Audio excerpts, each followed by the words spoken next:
ಖಾತೆ ಸರಿಯಾಗಿಲ್ಲ, seniority maintain ಆಗಿಲ್ಲ.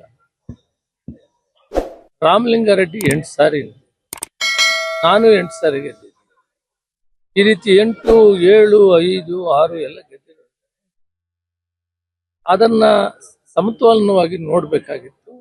ನಾನು ಅಖಿಲ ಭಾರತ ಕಾಂಗ್ರೆಸ್ ಅಧ್ಯಕ್ಷರಿಗೆ ಮನವಿ ಮಾಡ್ತಿದ್ದೀನಿ, ತಾಯಿ ಸ್ಥಾನದಲ್ಲಿದ್ದೀರಿ, ಎಲ್ಲ ಮಕ್ಕಳನ್ನು ಒಂದೇ ತರ ನೋಡ್ಬೇಕು ಮತ್ತು ಸೀನಿಯಾರಿಟಿ ಮೇಂಟೈನ್ ಆಗ್ಬೇಕು. ಇವು ಮಾಡೋದ್ರಿಂದ ಮುಂದೆ 2028ಕ್ಕೆ ಕಾಂಗ್ರೆಸ್ ಬರೋದಕ್ಕೆ ದಾರಿ ಆಗ್ತದೆ ಅಂತೇಳಿ ಅವ್ರಿಗೆ ಮನವಿ ಮಾಡ್ತೀನಿ. ಮತ್ತು ಏನು ಇವತ್ತು ಖಾತೆ ಕೊಟ್ಟಿದ್ದಾರೆ ಅದನ್ನ ಬದಲಾವಣೆ ಮಾಡಿ ಜನಸೇವೆ ಮಾಡುವಂಥದ್ದನ್ನ, ಅನುಕೂಲ ಆಗುವಂಥದ್ದನ್ನ ಕೊಡಬೇಕು ಅಂತ ನಾನು ಮನವಿ ಮಾಡ್ತೀನಿ. ರಾಹುಲ್ ಗಾಂಧಿ ಅವ್ರಿಗೆ ಹೇಳ್ತೀನಿ, ಸೋನಿಯಾ ಗಾಂಧಿ ಅವ್ರಿಗೆ.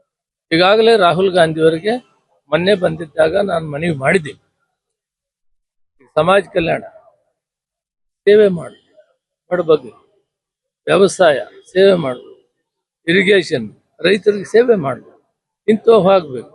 ಅದರಿಂದ ಇಂಥವು ನಾನು ಈಗಾಗಲೇ 3 ವರ್ಷ ಅದನ್ನು ನಿಭಾಯಿಸಿದ್ದೆ.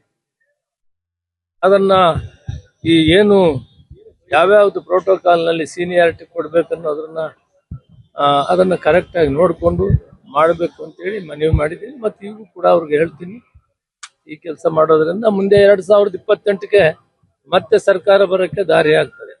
ಗೊಂದಲವಾಗಬಾರದು. ಈಗಾಗಲೇ ಮನವಿ ಮಾಡಿದ್ದೀನಿ, ಸರಿ ಮಾಡ್ತಾರೆ ಅಂತ ಭಾವಿಸಿದ್ದೀನಿ.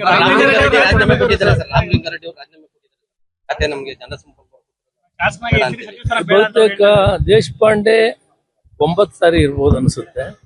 ಅವ್ರನ್ನ ಬಿಟ್ರೆ ರಾಮಲಿಂಗಾರೆಡ್ಡಿ ಅವರೇ ಸೀನಿಯರ್ ಇದ್ದಾರೆ.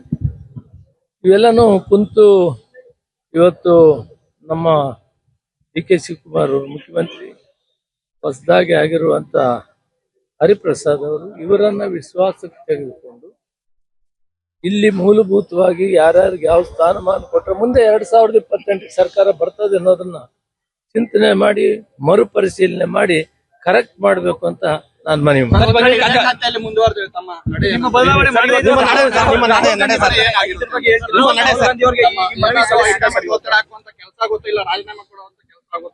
ರಾಹುಲ್ ಗಾಂಧಿ ಅವರು ಬರ್ತಾ ಇದ್ದಾರೆ, ಅವ್ರಿಗೆ ನೀವು ಮನವಿ ಕೊಡ್ತೀರಾ ಸರ್?